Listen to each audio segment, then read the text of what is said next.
Sjoch, wat hier in het lied gebeurt, is echter mij in het echt gebeurd. Het wetter brokkelt starig gewoon het stroom aan. Zon bestaat uit miljarden en miljarden lietse korrels, die, als er niet met dien wordt, mooi bijen waar blijven. Maar gooi er wettertje aan en het zon speelt voort. Door de streming van de zee wordt zon al eeuwen en eeuwen lang voortslijnen op één plak en werd die lijn op een oorplak. Als we de natuur haar een gong gaan laten, kan een eiland rinnen gaan, heel stadig onverskoten. Meesten willen dat verskouden tjen houden, want er wordt wennen op een eiland. Er binnen hoezen en dwarpen. En die rennen net mee. Het eiland moet dus een stevige basis, oftewel fundament houden. Dan mag je het zien, het stroom is een belangrijk onderdeel van dat fundament.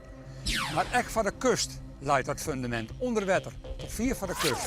Dus wij moeten ervoor zorgen dat het fundament, het kustfundament, goed in de water blijft, zodat het eiland ook op de plak wezen blijft. En daarom lijkt het strand van Ameland nou wel een grote zandbak met bulldozers en kranen. Rijkswaterstaat, die zorgt voor de veiligheid van uw dieken en de kust, brengt het zand weer op peil door middel van zandsuppletie. Zandsuppletie is niks anders dan het aanvullen van het stroom met nijzand wat de aanronde jaren verlengd is. Net alleen nog de streming helpt het zand voort, maar ook een stevige storm had invloed op zand en dunen. Hierachter zie je een heel stuk duin wat voortslijn is. En via die verlien leidt de top van de duin 6 meter hoger. Dat is al voort. Trost warm. Dat lijkt heel slim, maar het is het net. Hier is de zee, de golven hebben een gat in slijn. Maar hierachter leidt een hele hege dunerij, een volle bredere dunerij. Dat is de belangrijkste wetterkering van het eiland en die strekt zich uit over het eiland. En bovenop staat de fjordtoer als allerveiligste punt van het eiland. Dus ook als slachter Zandvoort het eiland bloot beschermen door de hege dunen. De wordt hier zo'n 2 tot 5 meter zandskoot bovenop het zand dat er al leidt. Het zand dat op het strand skoot wordt, komt uit de zeewei.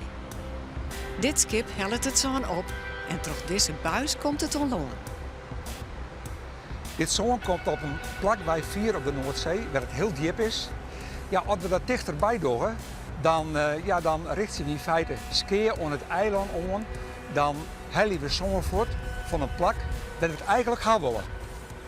Op dit moment is dat schip dwaande om alle zand wat in de laadbak in de beun leidt, om dat zand eruit te hellen. Mijn water, dat wordt met grote persleidingen wordt het de wal opgespoten en daarna wordt het op het stroom gebracht.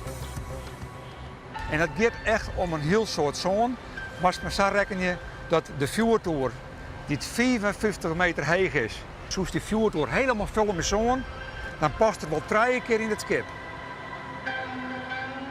Het schip vat wel 10 keer op een dij op een del en dat 3 maanden lang. Mijenwaar wordt er miljoenen kubieke meter zand op hellen. Dat binnen dus aardig wat fjordwoorden vol zand dit op het strand komen te lezen. Meer van uw video's, hè? Misschien is een van deze 12 was vandaag.